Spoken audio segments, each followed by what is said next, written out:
Marcus Chen stepped out of his black Mercedes, adjusting his expensive watch as he looked up at the towering glass building before him. At 45 years old, he had built an empire from nothing, turning a small tech startup into a billion-dollar company that employed thousands of people across the globe.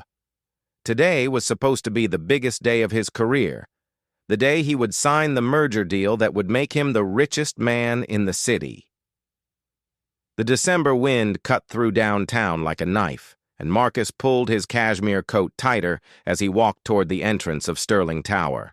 This building housed the offices of Global Tech Industries, the company he was about to merge with in a deal worth $12 billion. Everything had been planned perfectly. The contracts were ready, the lawyers had reviewed every detail, and the press conference was scheduled for 3 o'clock. As Marcus approached the main entrance, he noticed a small figure huddled near the side of the building. A young black girl, probably no more than 12 years old, sat on a piece of cardboard with a thin blanket wrapped around her shoulders. Her clothes were worn and dirty, and her shoes had holes that let in the cold. Despite the harsh weather, she wasn't asking for money or bothering the people walking by. She just sat there quietly, watching the world go by with eyes that seemed much older than her years. Marcus had seen countless homeless people in his years of living in the city. Usually, he would walk past without a second thought, his mind focused on business deals and profit margins.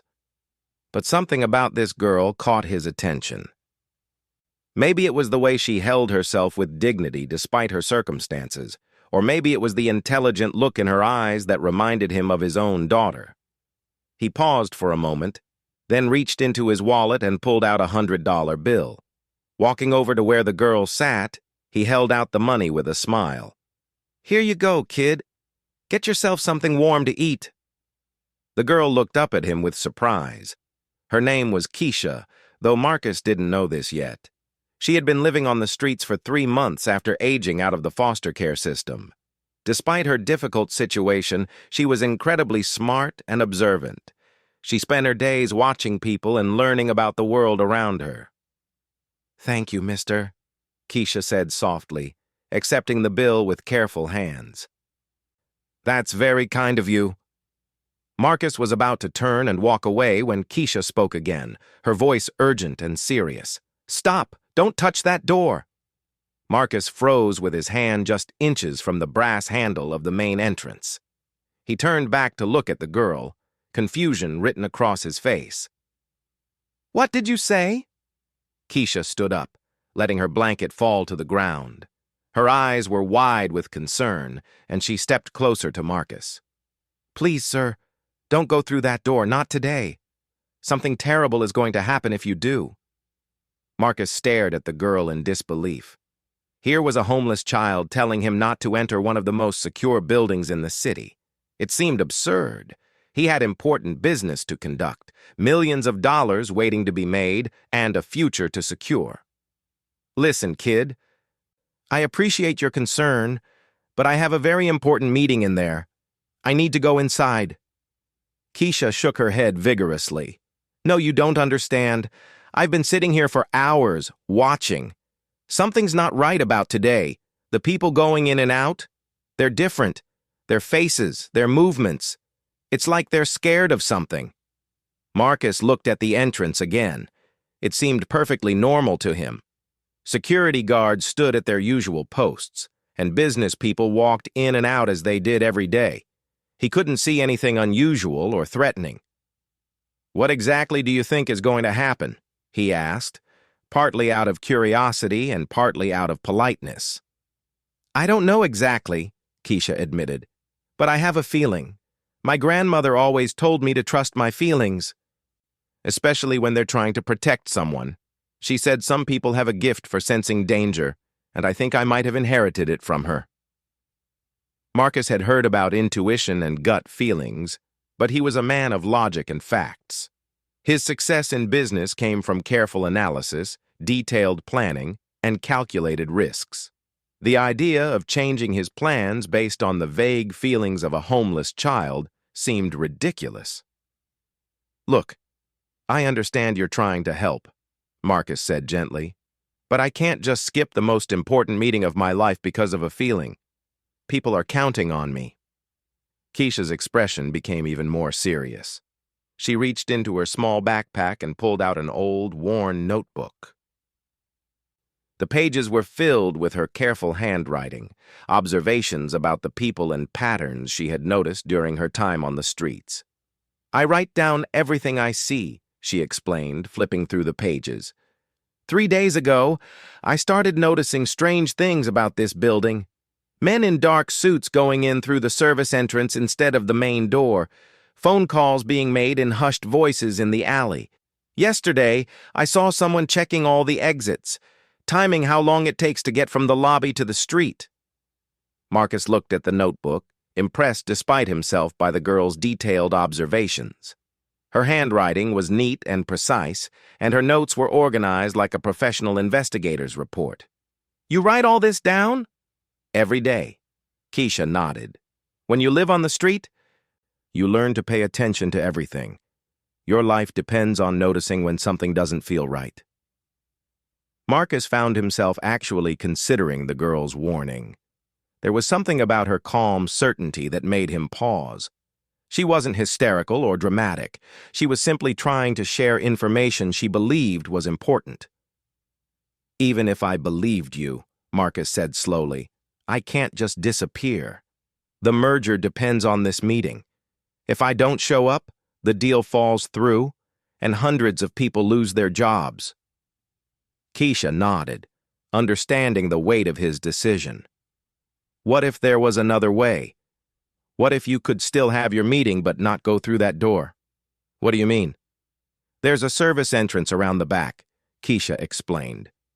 "I've seen important-looking people use it when they want to avoid the main lobby. If you really need to go inside, maybe you could try that way." Marcus considered this option. It seemed like a reasonable compromise. He could still attend his meeting but take a different route just to be safe.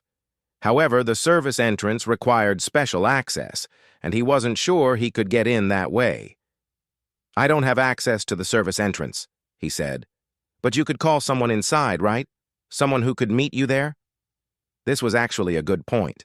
Marcus knew several people in the building, including his lawyer and his business partner, who were already inside preparing for the meeting. He could call them and ask to be let in through the back entrance. As he thought about it, Marcus realized that using the service entrance might actually be a good idea regardless of the girl's warning. It would allow him to avoid the media attention that was sure to be waiting in the main lobby. News of the merger had leaked earlier in the week, and reporters had been trying to get comments from him ever since. "You know what?" Marcus said, pulling out his phone. "That's actually not a bad idea. I could avoid the reporters that way." Keisha smiled for the first time since their conversation began. "So you'll listen to my warning?"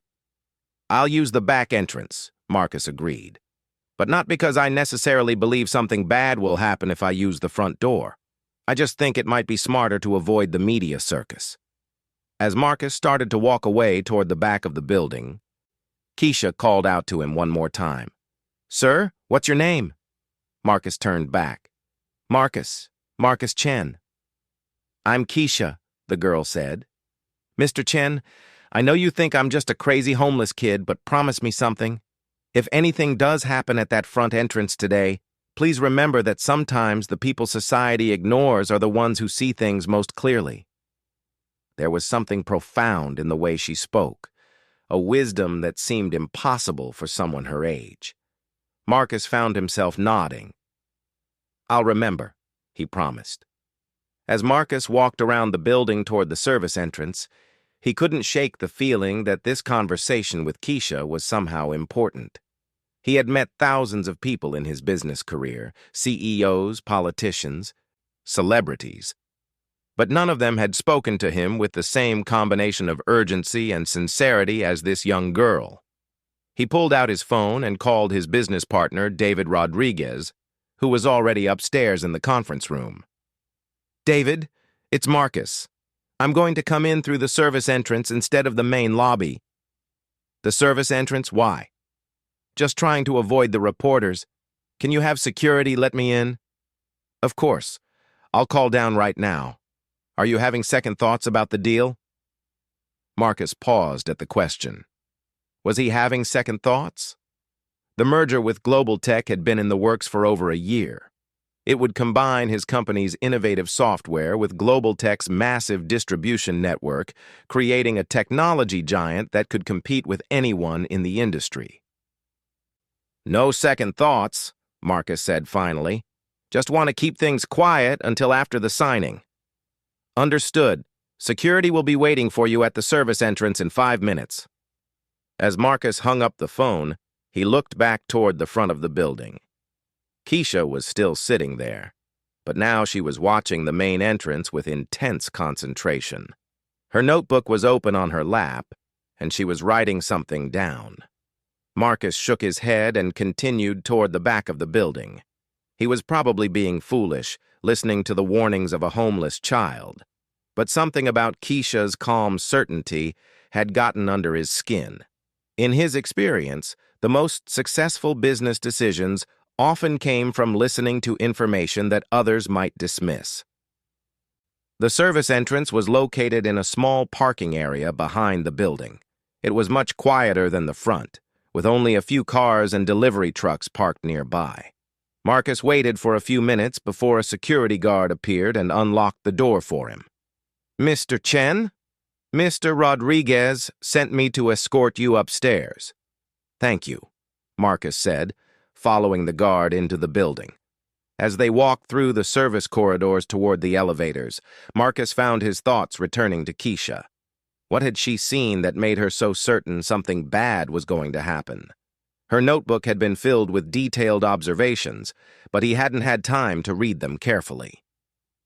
The elevator carried them up to the 32nd floor, where Global Tech's executive offices were located.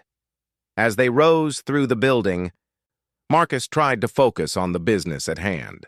This merger would secure the financial future of his company and create thousands of new jobs. It was exactly the kind of deal he had been working toward for years. But even as he mentally reviewed the contract terms and financial projections, Marcus couldn't completely forget about the young girl outside. Her warning echoed in his mind. Something terrible is going to happen if you do. When the elevator doors opened on the 32nd floor, Marcus was greeted by his lawyer, Sarah Williams, and his business partner, David. They both looked excited and slightly nervous about the day ahead. Marcus, David said with a big smile, ready to make history?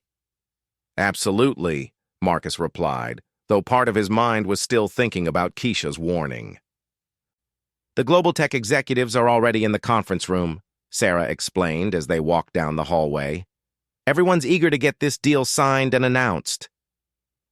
As they approached the conference room, Marcus could see through the glass walls that it was full of people in expensive suits. Lawyers, executives, and financial advisors were all gathered around a large table covered with documents. This was the culmination of months of negotiations, due diligence, and careful planning. Before we go in, Marcus said, stopping outside the conference room, has anything unusual happened today? Any problems with security or unexpected visitors? David and Sarah exchanged a glance. No, nothing unusual, David said. Why do you ask? Marcus wasn't sure how to explain his conversation with Keisha without sounding paranoid. Just checking. You know how important this deal is. Everything's been perfectly normal, Sarah assured him. The building's security is top-notch, and we've had no issues at all. As they entered the conference room, Marcus was introduced to the Global Tech executives he hadn't met before. The energy in the room was electric with anticipation. Everyone knew they were about to be part of something big. But even as he shook hands and exchanged pleasantries, Marcus found himself glancing out the window toward the street below. From this height, he could just barely see the front entrance of the building where Keisha was still sitting. She looked very small from 32 floors up, but somehow her presence felt significant. The meeting began with presentations from both sides, reviewing the final terms of the merger and the timeline for integration. Marcus participated fully, asking questions and providing input, but part of his attention remained divided. He kept thinking about Keisha's notebook and her careful observations about the building. After about an hour of discussion, they were ready to begin the formal signing ceremony. The contracts were laid out on the table, and photographers were brought in to document the historic moment. This was when Marcus would officially become one of the richest men in the city. As he picked up his pen to sign the first document, Marcus heard a commotion outside in the hallway. Voices were raised and someone seemed to be running. Through the glass walls of the conference room, he could see people moving quickly past the door. "What's going on out there?" asked Robert Global Tech's CEO. Before anyone could answer, the fire alarm began to sound throughout the building. The loud, piercing sound filled the conference room, and the lights began to flash in the emergency pattern. Everyone in the room looked at each other in confusion. This was not part of the plan for the day. A security guard appeared at the conference room door, looking urgent and slightly out of breath. "Ladies and gentlemen, we need to evacuate the building immediately. This is not a drill. Please proceed to the nearest stairwell and exit the building in an orderly fashion." The room erupted in confusion and concern. The merger signing would have to be postponed, and no one knew when they would be able to reschedule. As Marcus gathered his things and prepared to leave with the others, he couldn't help but think about Keisha's warning. She had told him not to go through the front door, and now the entire building was being evacuated. Could she have somehow known this was going to happen? The group made their way to the stairwell and began the long descent down 32 flights of stairs. As they walked, Marcus heard fragments of conversation from other evacuees. Someone mentioned seeing smoke, others talked about a possible gas leak, and there were rumors about a security threat. By the time they reached the ground floor and exited through the emergency doors, Marcus was more convinced than ever that Keisha's warning had been real. Whatever was happening in the building today, she had sensed it hours before anyone else. As Marcus emerged from the emergency exit with the other evacuees, he immediately looked around for Keisha. The area in front of the building was crowded with people, fire trucks, and police cars. Red and blue lights flashed everywhere, and the sound of sirens filled the air. Emergency responders were directing people away from the building and setting up a safety perimeter. Marcus spotted Keisha standing near a police car, talking to two officers. Even from a distance, he could see that she was pointing toward the building and gesturing with her hands as if she was explaining something important. The officers were listening to her carefully, which surprised Marcus. Most adults didn't take children seriously, especially homeless ones. He made his way through the crowd toward where Keisha was standing. As he got closer, he could hear part of her conversation with the police.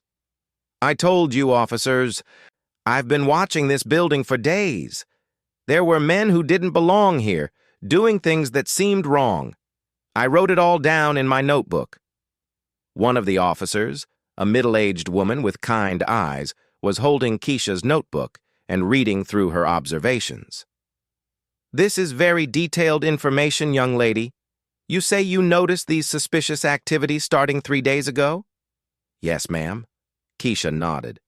"And this morning, I had a really strong feeling that something dangerous was going to happen. That's why I tried to warn people not to go through the front entrance." The other officer, a tall man with gray hair, looked skeptical. "And you're telling us you can predict when bad things are going to happen?"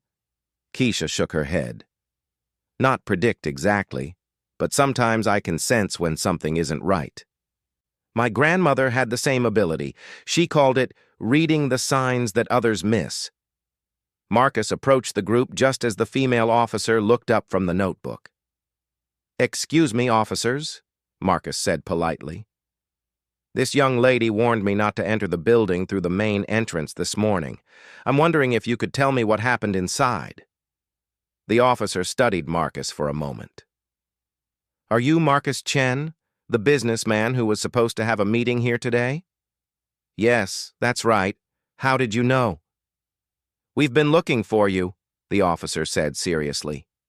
You were supposed to be in the main lobby at exactly 11:30 for a photo opportunity before your meeting, correct?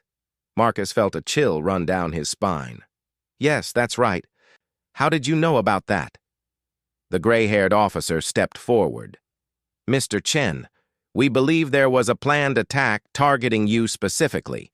Someone planted an explosive device in the main lobby, set to detonate at 11:30. If you had been there at that time... The officer didn't need to finish the sentence. Marcus understood immediately. If he had followed his original plan and entered through the main lobby, he would have been killed in the explosion. Marcus turned to look at Keisha, who was watching him with those same wise, knowing eyes. This 12-year-old girl had literally saved his life with her warning. How did you know? Marcus asked her, his voice barely above a whisper. I didn't know exactly what was going to happen, Keisha admitted. But I could feel that something was very wrong. When I saw you walking toward that door, every instinct I had was screaming at me to stop you. The female officer closed Keisha's notebook and handed it back to her. Young lady, the observations you made over the past few days helped us identify the suspects. Your notes about the men using the service entrance and checking the exits gave us valuable information about how they planned their attack. Marcus was struggling to process what he was hearing. Are you saying that this child prevented a terrorist attack? Not prevented, the officer corrected. The attack still happened, but her warning saved your life and her observations helped us understand how the attackers operated. We're already using her information to track them down. A fire chief approached their group, his face serious but relieved. The explosive was relatively small, designed to take out anyone standing directly in the main lobby at the time of detonation. The structural damage to the building is minimal, but anyone in that specific area would not have survived. Marcus felt his knees go weak. He had to lean against the police car to steady himself. The reality of how close he had come to death was hitting him like a physical blow. Sir, are you all right? Keisha asked, moving closer to Marcus with genuine concern. I'm alive because of you, Marcus said, looking down at the girl who had saved his life. How can I ever repay you for that? Keisha shrugged as if saving someone's life was nothing unusual. You don't owe me anything, Mr. Chen. I just did what felt right. The female officer, whose name tag read Detective Martinez, looked between Marcus and Keisha with interest. Mr. Chen, do you have any idea why someone would want to target you specifically? Marcus thought about this question. In his years of business, he had made some enemies, competitors who lost deals to his company, former employees who felt they had been treated unfairly, and activists who opposed some of his business practices. But he had never imagined that anyone would resort to violence. I really don't know, Marcus said honestly. I've had business disputes, but nothing that would justify something like this. Detective Martinez made some notes. We'll need to interview you more thoroughly later, but right now we're focused on catching the people responsible. As the officer walked away to coordinate with other law enforcement, Marcus found himself alone with Keisha again. The crowd around them was beginning to thin as people were directed to nearby buildings or allowed to leave the area. Keisha, Marcus said, I need to know more about this ability you have. How long have you been able to sense danger like this? Keisha sat down on the hood of a parked car and gestured for Marcus to join her. Despite everything that had happened, she seemed remarkably calm. My grandmother first noticed it when I was about 7, Keisha explained. We would be walking down the street, and I would suddenly grab her hand and pull her in a different direction. Later, we would find out that there had been an accident or a crime in the area I had wanted to avoid. What happened to your grandmother? Keisha's expression became sad for the first time since Marcus had met her. She died when I was 9. Cancer. After that, I went into the foster care system, but I aged out when I turned 18 3 months ago. Most of the foster families didn't understand my gift. They thought I was making things up or trying to get attention. Marcus was shocked. Wait, You're 18? I thought you were 12 or 13. I know I look young, Keisha said with a small smile. People always underestimate me because of my size and appearance. Sometimes that's actually helpful. People say things around me that they wouldn't say around an adult. This revelation changed everything for Marcus. He had been thinking of Keisha as a child, but she was actually a young adult who had been living on her own and surviving by her wits and intuition. Keisha, you saved my life today. More than that, you may have prevented other people from being hurt. The least I can do is help you get off the streets. Keisha studied Marcus's face carefully. Why would you want to help me? You don't even know me. I know enough, Marcus said firmly.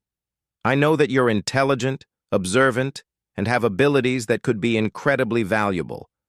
I know that you chose to warn a stranger instead of minding your own business. And I know that you've been failed by a system that should have protected you. Before Keisha could respond, Detective Martinez returned with another officer and a woman in an FBI jacket.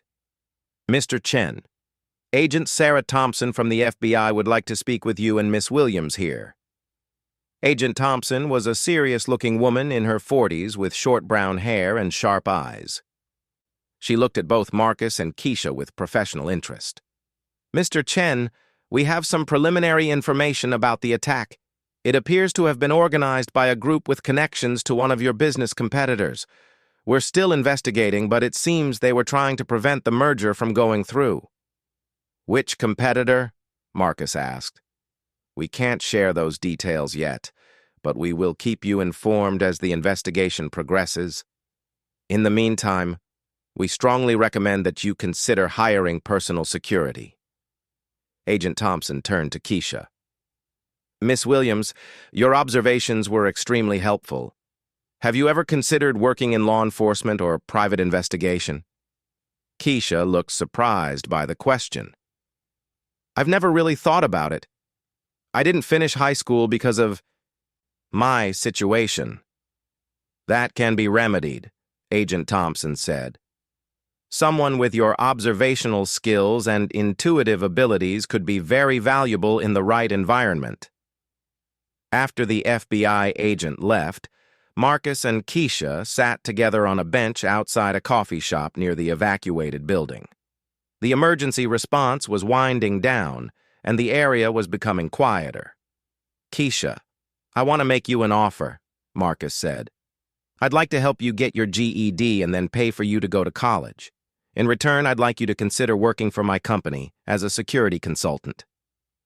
Keisha looked at him skeptically. You want to hire me because I had a feeling about your building? I want to hire you because you have skills that can't be taught in school, Marcus explained. You notice things that others miss. You can read people and situations in ways that could prevent future problems, and you have the courage to act on your instincts, even when it means approaching a stranger. But what if I'm wrong sometimes? What if my feelings are off? Marcus smiled. Then you'll be wrong sometimes, just like every other consultant I've ever hired. The difference is that when you're right, you save lives. Keisha was quiet for a long time, thinking about Marcus's offer. Finally, she spoke. Mr. Chen, can I ask you something? Of course. When you first saw me sitting outside that building, what was your first thought? Marcus considered the question carefully. Honestly, my first thought was probably the same as most people's. I saw a homeless person and figured I should give you some money and move on. And what changed your mind about listening to my warning? I'm not entirely sure, Marcus admitted. Something about the way you spoke. You weren't hysterical or dramatic. You were calm and certain, like you were sharing important information rather than trying to get attention. Keisha nodded. Most people dismiss me before I ever get a chance to explain what I'm seeing. They look at my clothes and my situation and assume I don't have anything valuable to contribute. That's exactly why I want to hire you, Marcus said. You see the world from a perspective that most people in business never experience. You understand things about human nature and survival that could be incredibly valuable. And what about the merger? Your big deal that got interrupted today? Marcus had been so focused on the attack and Keisha's warning that he had almost forgotten about the merger. We'll reschedule it. The important thing is that everyone involved is safe. But you must have lost millions of dollars because of the delay. Money can be made again, Marcus said simply. Lives can't be replaced. Keisha smiled, and for the first time that day, she looked like the young person she was instead of someone carrying the weight of the world. Mr. Chen, I accept your offer, but I have some conditions. Name them. First, I want to continue helping homeless people in whatever way I can. This job can't take me so far from the streets that I forget where I came from. Agreed. Second, I want to learn everything I can about business and security. I don't just want to be hired because of my intuition. I want to be good at the technical stuff too. Absolutely. I'll make sure you have access to the best training available. And third, Keisha said with a mischievous smile, I want an office with a window so I can keep watching people and writing down my observations. Marcus laughed for the first time since the morning's events. Done. As they shook hands on their agreement, Marcus realized that this day had changed his life in ways he was only beginning to understand. The attack had shown him how fragile success could be and how quickly everything he had worked for could disappear. But meeting Keisha had also shown him that there were different kinds of value in the world beyond money and power. There's one more thing I want you to know, Keisha said as they stood up to leave. What's that? When I warned you about the door this morning, I had another feeling too. I sensed that meeting you was going to change my life in ways I couldn't imagine. Marcus looked at this remarkable young woman who had saved his life and was about to become his newest employee. I think we're going to change each other's lives, he said. As they walked away from the building where Marcus had almost died, he realized that sometimes the most important business decisions were the ones that had nothing to do with profit and loss statements. Sometimes the best investments were in people who society had overlooked, but who had gifts that couldn't be measured in dollars and cents. The merger deal could wait. Marcus had just made a different kind of deal, one that he suspected would prove far more valuable than any corporate acquisition. He had found something rarer than money or success. He had found someone who could help him see the world in an entirely new way. And as for Keisha, she was about to discover that trusting her instincts and speaking up for what she believed had opened a door to possibilities she had never dared to imagine. The girl who had spent months sleeping on cardboard was about to begin a journey that would transform her into one of the most sought-after security consultants in the business world. But all of that was still in the future. For now, Marcus and Keisha walked through the city together, two people whose lives had been forever changed by a simple warning about a dangerous door. 6 months later, Marcus Chen stood in the doorway of a modern office on the 20th floor of his company's headquarters, watching Keisha Williams as she studied security footage on multiple computer screens. The young woman who had once lived on the streets was now dressed in professional clothes, her hair neatly styled, and her attention focused on patterns that others had missed. I found something, Keisha said without looking up from the screens. Look at this. Marcus walked over to where Keisha was sitting. Her office was exactly what she had requested, spacious with large windows overlooking the city and filled with the latest technology for security analysis. On the walls were certificates from the security training courses she had completed in record time, as well as her newly earned GED diploma. What am I looking at? Marcus asked, studying the security footage from their latest client, a major bank that had been experiencing unusual security concerns.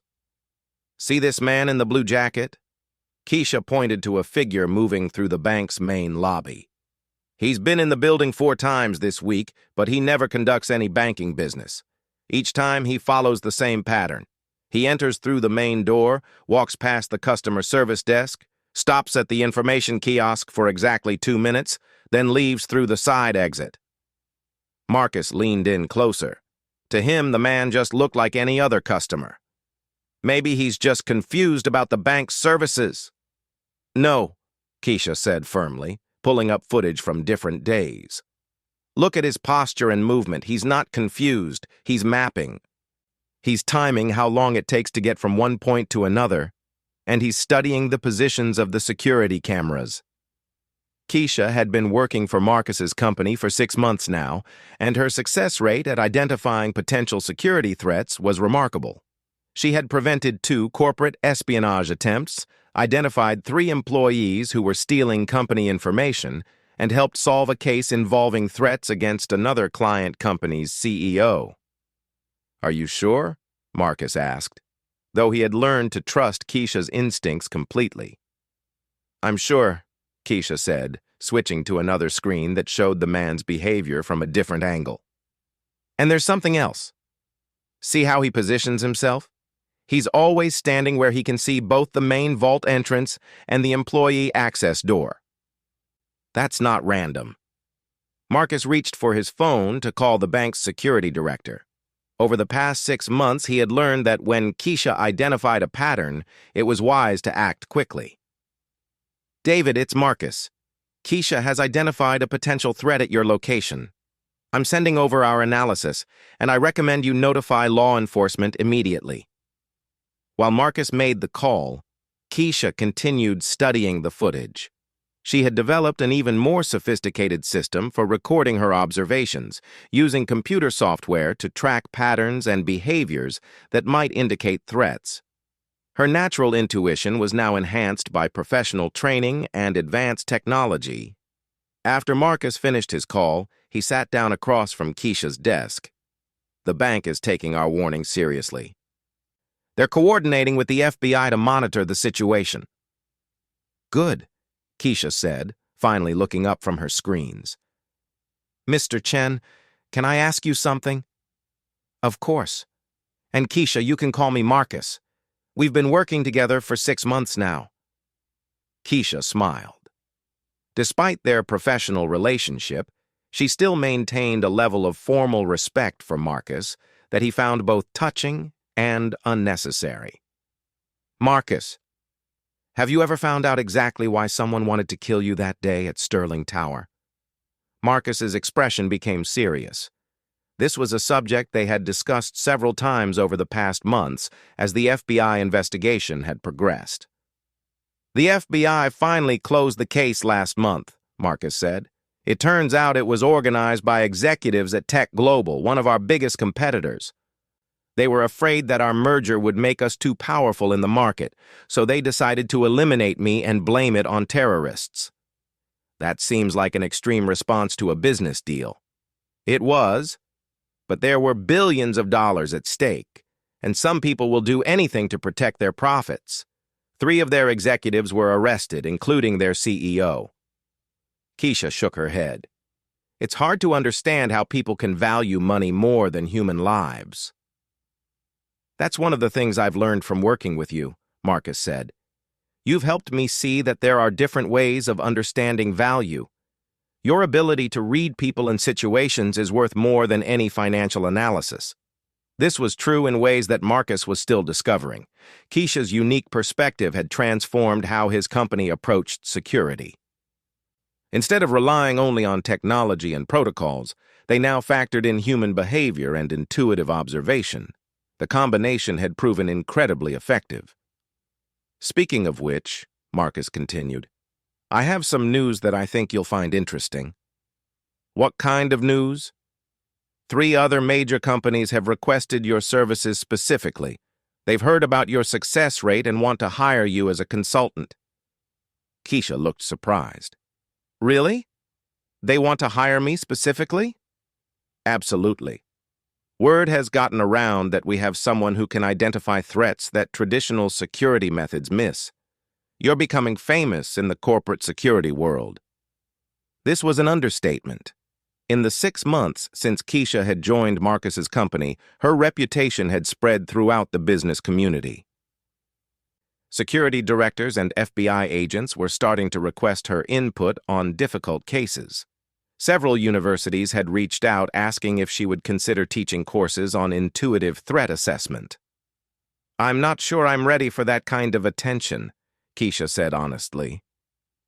"You don't have to do anything you're not comfortable with," Marcus assured her. "But I want you to know that you have options. You could start your own consulting company, work for the government, or even teach others how to develop their observational skills." Keisha was quiet for a moment, considering these possibilities. 6 months ago, she had been sleeping on the street with no prospects for the future. Now people were offering her opportunities she had never imagined. "Marcus, do you remember what you said to me on the day we met? About how the best investments are in people that society has overlooked?" "I do.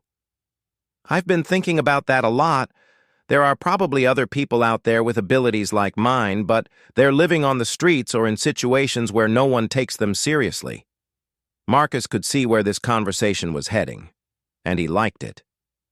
"What are you proposing?" "I want to start a program to find and train other people who have intuitive abilities but haven't had opportunities to develop them. People from backgrounds like mine who might be able to contribute to security and law enforcement if they were given the chance." This was exactly the kind of thinking that had made Marcus successful in business, identifying untapped potential and finding ways to develop it. But Keisha was proposing something much more ambitious than a typical business venture. "That's a fascinating idea," Marcus said. "How would it work?" "I've been researching this," Keisha said, pulling out a folder filled with notes and research. "There are programs that work with at-risk youth, homeless shelters, and community organizations. I think we could partner with them to identify people who have shown signs of unusual intuitive abilities." Keisha opened the folder and showed Marcus detailed plans she had been developing. Her notes were as thorough and organized as her security observations, demonstrating the same attention to detail that made her so effective at threat assessment. "We could start with a small pilot program," Keisha continued. "Maybe 10 or 15 people. Give them basic training and observation techniques. Teach them how to document their insights and see if we can help them develop their natural abilities." Marcus studied the proposal, impressed by its scope and thoughtfulness. "This would require significant funding and resources." "I know, but think about the potential impact. If we could train even a dozen people to do what I do, we could prevent crimes, save lives, and give opportunities to people who have been written off by society." There was passion in Keisha's voice that Marcus had rarely heard before. This wasn't just a business proposal to her. It was a mission. "Keisha, this is brilliant," Marcus said. "Not just the idea itself, but the fact that you're thinking about how to help others develop the same opportunities you've had." "I was lucky," Keisha said simply. "I happened to be in the right place at the right time to warn someone who had the power to change my life. Most people with abilities like mine aren't that fortunate." Marcus made a decision that felt as natural and obvious as breathing. "I want to fund this program. Consider it the next phase of our partnership." Keisha's eyes widened. "Are you serious?" "Completely serious. We'll start with your pilot program and see how it develops. If it works, we can expand it. But this could cost hundreds of thousands of dollars. And it could save lives and change the futures of people who deserve better opportunities," Marcus replied. "Besides, you've already proven that investing in overlooked talent produces remarkable returns." Over the next hour, Marcus and Keisha discussed the details of the program. They would call it the Intuitive Intelligence Initiative and start by partnering with local homeless shelters and youth organizations. The goal would be to identify individuals who showed signs of unusual observational or intuitive abilities and provide them with training, education, and eventually employment opportunities. As they talked, Marcus realized how much his own perspective had changed since meeting Keisha. 6 months ago, His primary concerns were profit margins, market share, and competitive advantage. Now he was excited about investing in a program that might not generate any immediate financial returns, but could transform people's lives. "There's one more thing," Keisha said as their planning session wound down. "I want to make sure we stay connected to the streets. Part of my effectiveness comes from understanding how people survive in difficult situations. If this program is going to work, we need to stay grounded in that reality. What do you suggest?" "I want to spend 1 day a week working directly with homeless individuals and at-risk youth. Not just looking for people with special abilities, but actually helping with basic needs, food, shelter, job placement, that kind of thing." Marcus nodded. This made perfect sense. Keisha's ability to read people and situations came partly from her experience living on the margins of society. Maintaining that connection would keep her grounded and informed. "That sounds like an excellent plan," Marcus agreed. "And I'd like to volunteer some time myself if you'll have me." Keisha looked surprised. "You want to work with homeless people directly?"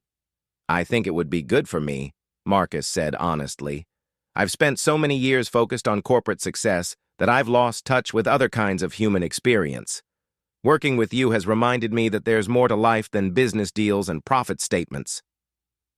6 months after a homeless girl had warned him not to touch a door, Marcus Chen was planning to spend his weekends serving meals at homeless shelters and helping people find jobs. It wasn't the kind of transformation he could have imagined, but it felt right in a way that making money never had. "Keisha," Marcus said as they prepared to leave the office, "I have a confession to make." "What's that?" "On the day we met, I thought I was helping you by giving you money and eventually a job. But the truth is, you've helped me far more than I've helped you." Keisha smiled. "How do you figure that?" "You saved my life, obviously. But more than that, you've shown me how to see the world differently. You've reminded me that the most valuable things in life can't be measured in dollars or stock prices. And you've shown me that my abilities have value beyond just keeping me alive," Keisha replied. "You believed in me when no one else would have even listened." As they rode the elevator down to the parking garage, Marcus reflected on the strange turns that life could take. A terrorist attack that was meant to destroy his future had instead led to the most meaningful partnership of his career. A warning from a homeless girl had saved his life and shown him a new way of understanding success. The merger with Global Tech had eventually gone through, making Marcus even wealthier than before. But the money felt less important now than the relationships he had built and the lives he was helping to change. "Marcus," Keisha said as they reached their cars, "do you think we would have met if someone hadn't been trying to kill you that day?" Marcus considered this question seriously. "I don't think so," he said finally. "I was so focused on my business that I probably would have walked right past you without noticing."